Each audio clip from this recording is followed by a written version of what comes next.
You're starting your team, Trae Young or Luka Doncic?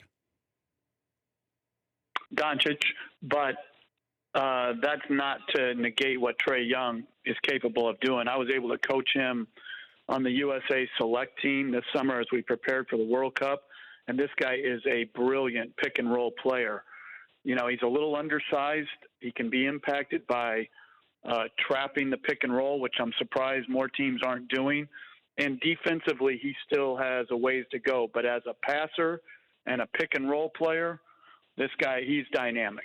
I know we love to have comparisons all the time, Coach, and he reminds me a little bit of what Chris Jackson used to be. When Chris Jackson was in college, that first year at LSU with Shaq, he was unbelievable.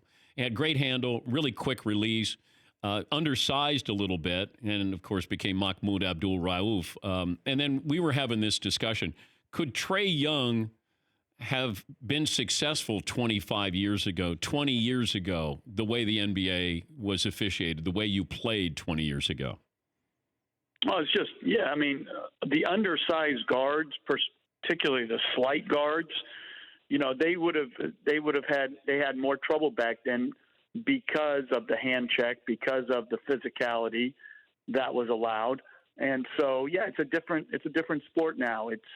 It's built, and you're not punished for being smaller. And the one thing that I think Trae Young has that maybe, you know, Chris Jackson didn't when he was at LSU was he's a phenomenal passer. Mm-hmm. Now, sometimes he doesn't, you know, back at Oklahoma, maybe he couldn't pass as much because maybe he wasn't surrounded by, you know, great offensive players. I didn't watch him a lot in college, but in the NBA, this guy, he is a terrific passer. I mean, his passing ability to me is his greatest strength.